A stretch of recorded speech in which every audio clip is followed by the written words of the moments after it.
ఈ రాష్ట్రంలో జరుగుతున్నటువంటి పరిణామాలు గమనిస్తే ముఖ్యమంత్రి రేవంత్ రెడ్డి రాష్ట్రంలో ప్రజల దృష్టిని మరల్చేటటువంటి ఒక డ్రామా నడిపిస్తా ఉన్నాడు తప్ప పరిపాలన చేస్తలేడు. గతంలో కాంగ్రెస్ పార్టీ 2023 అసెంబ్లీ ఎన్నికల్లో వాళ్ళ మేనిఫెస్టో ఇది ఒక 420 హామీలు ఈ మేనిఫెస్టోలు ఇచ్చారు. అదేవిధంగా ఇది ఆనాడు పిసిసి అధ్యక్షుడిగా రేవంత్ రెడ్డి గారు, సిఎల్పి నాయకుడిగా బట్టి విక్రమార్క గారు 6 గ్యారంటీలు అని చెప్పి వాళ్ళు స్వయంగా సంతకాలు చేసి ఇంటింటికి తెలంగాణలో పంచి ఈ 6 గ్యారంటీల పేరు మీద తర్వాత ఈ మేనిఫెస్టో దీంట్లో ఉన్నటువంటి 420 హామీల పేరిట వీళ్ళు తెలంగాణ ప్రజల్ని ఆనాడు ఓట్లాడడం జరిగింది. అదేవిధంగా తెలంగాణ యువతకు సంబంధించి ఒక జాబ్ క్యాలెండర్ కూడా రిలీజ్ చేసి సంవత్సర కాలంలోనే 2 లక్షల ఉద్యోగాలు భర్తీ చేస్తామని చెప్పి ఈ జాబ్ క్యాలెండర్ను విడుదల చేసి అట్టహాసంగా ఈ పేరు మీద ఓట్లాడడం జరిగింది. సో ఈ 6 గ్యారంటీల్లో వాళ్ళ ఆనాడు చెప్పింది ఏంది, ప్రతి మహిళకు ప్రతి నెల 2500 ఇస్తాం, 500 రూపాయలకే గ్యాస్ సిలిండర్ ఇస్తాం, ఆర్టీసీ బస్సుల్లో ఉచితంగా మహిళలకు ప్రయాణ సౌకర్యం కల్పిస్తామని చెప్పారు. సో పేరుకే ఆర్టీసీ బస్సుల్లో మహిళలకు ఉచిత ప్రయాణం అన్నారు, కానీ చాలా బస్ సర్వీసులను రద్దు చేశారు. ఆనాడు తెలంగాణలో మా ప్రభుత్వం ఉన్ననాడు ఎన్ని బస్సులు ఉండేనో ఆర్టీసీలో ఇవాళ ఒకసారి మళ్ళా లెక్కలు చూస్తే 9 నెలల వీళ్ళ ప్రభుత్వం బస్ సర్వీసుల్ని తగ్గించారు. దానివల్ల ఇవాళ ప్రయాణికులు మహిళలు కానీ పురుషులు కానీ చాలా తీవ్రమైనటువంటి ఇబ్బందులు పడతా ఉన్నారు. ఇక ఇప్పటి వరకు ప్రతి మహిళకు 2500 ఇచ్చింది లేదు, 500కి గ్యాస్ సిలిండర్ అన్నారు, దానికి అతిగతి లేదు.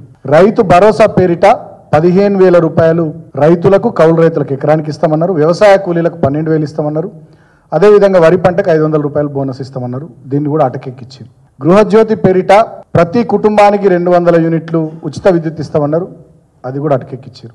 ఇందిరమ్మ ఇండ్లు ఇంటి స్థలంతో పాటు 5 లక్షల రూపాయలు ఇల్లు లేని వారికి ఇందిరమ్మ ఇల్లు ఇస్తామన్నారు, అది కూడా లేదు.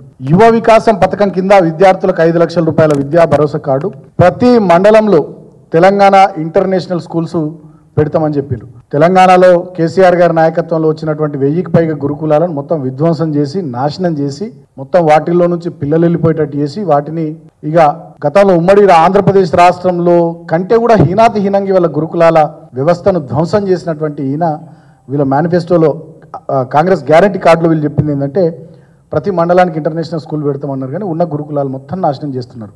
కొత్త ఇంటర్నేషనల్ స్కూల్స్ పెట్టిన సంగతి దేవుడేరు. తర్వాత చేయూత పథకం కింద పెన్షన్దారులకు 4,000 రూపాయల పెన్షన్ ఇస్తామన్నారు. ఇప్పటి వరకు ఒక 2 నెలల 2,000 రూపాయల పెన్షనే ఈ 9 నెలల కాలంలో ఎగ్గొట్టిర్రు. ఇవ్వాల్సినటువంటి 2,000 రూపాయల పెన్షన్ చక్కగా ఇస్తలేరు. తర్వాత రాజీవ్ ఆరోగ్యశ్రీ బీమా 10 లక్షల రూపాయలు అన్నారు, దానికి సంబంధించి కూడా ఏమి లేదు. ఇది వాళ్ళు ఇచ్చినటువంటి 6 గ్యారంటీలకు సంబంధించినటువంటి 6 మోసాలు. 6 గ్యారంటీలకు సంబంధించినటువంటి 6 మోసాలు ఈ రకంగా ఉన్నాయి. ఇక మా యువతకు సంబంధించి పెద్ద ఎత్తున మీటింగ్ పెట్టి కాంగ్రెస్ జాబ్ క్యాలెండర్ పేరిట అన్ని ప్రధాన పత్రికల్లో ఆనాడు అడ్వర్టైజ్మెంట్లు ఇచ్చి 2 లక్షల ఉద్యోగాలు సంవత్సరం లోపల భర్తీ చేస్తామన్నారు. మరి ఇప్పుడు 9 నెలల పాలన వీళ్ళది, ఇంకా 3 నెలలు అయితే సంవత్సరం అయిపోతుంది.